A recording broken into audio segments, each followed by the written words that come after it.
ฮัลโหลฮัลโหลได้ยินแล้วชัดบ่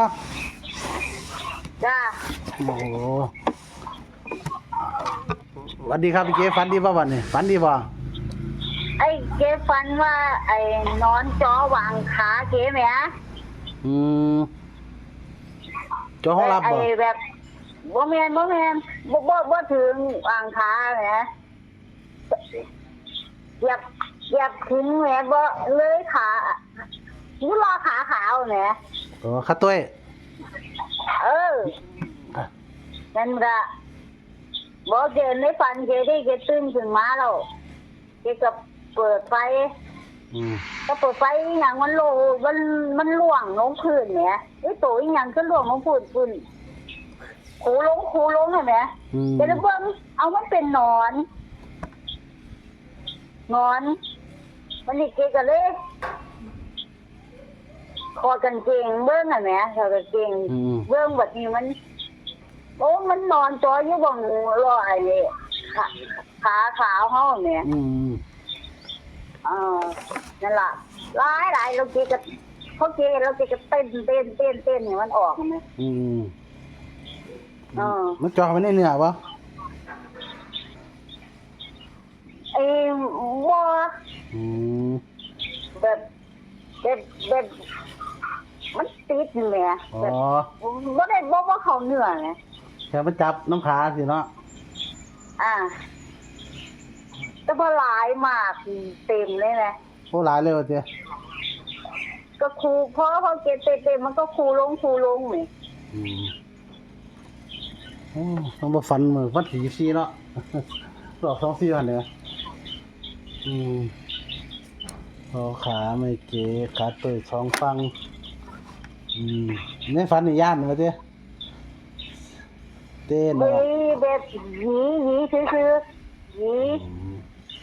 เพราะมันเป็นนอนจอเนาะจอยใส่อะไรอยู่บ้านเหรอจอยใส่ฮะจอยใส่อยู่บ้านเหรอของเหรอดูได้เฮียนเจ้าของนี่เฮียนของเนาะนอนจอขาเฮียนอยู่ไม่เกเท่าไรอยู่ไม่เกเดี๋ยวนี้ซี่เต็มเลยเนาะเจ๊บ้านเนี่ยเต็มวันที่25มิถุนาโอ้ใช่หอนดิสนานป่ะบ่โอ้เป็นที่3อยู่จะที่4อ่ะที่3ที่3อย่างที่จ้ะเกิดใกล้แล้วล่ะใกล้มิถุนาแล้วล่ะเกิดพศ2525วันที่25พศ2525ก็เกิดพศเกิด25อ๋อครับจ้ะอาจจะเป็นอายุก็ได้หรือเป็นงานหรือตีซี่ก็ได้หรือขา2บ่มื้อเช้ายายตุยเพิ่นตี41กับ11เว้ย41กับ11แม่นบ่ก็เป็นไปได้กันเด้อครับมันจะตีอย่างเนาะเพราะว่าขาเก2ขามันเป็นไอ้ขาเป็น1นอนเป็น1มันบ่ติงสิล่ะขาก็บ่ตี2ซั่นดิบ่ฮู้แหมก็แล้วแต่ลูกพี่ตีบ่คือกันสิเว้าซื่อๆสิเว้าให้ฟังว่ายายเพิ่นตีแบบนี้1ก็ได้กันแล้วค่อยก็ตีที่1 2ซั่นล่ะ11ซั่นล่ะ12หมายถึงว่าขา2ขาเด้ขา2ขาเด้หมายถึงว่าขาซ้ายขาขวาเนาะก็จะเป็น1 2หรือเป็น11คือเป็นตีว่าก็ได้แต่ว่าก็ระวังวันพศเกิดวันที่เจ้าล่ะเพราะว่าเคยออกเดือนอายุก็43 44เนาะเกิดที่5พศ2525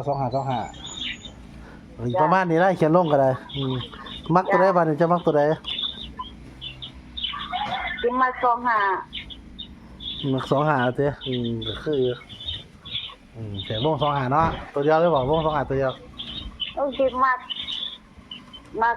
วันเกิดแก25เกิดวันที่25พศ2525จ้ะนี่ตีง่ายก็14 11 12เฮามีตีว่าก็ได้จ้ะกับอายุพศเท่านี้ละขอถือว่าฝันดีอยู่ดอกเมื่อกี้จะได้โชคได้ลาภไปดอก จ้า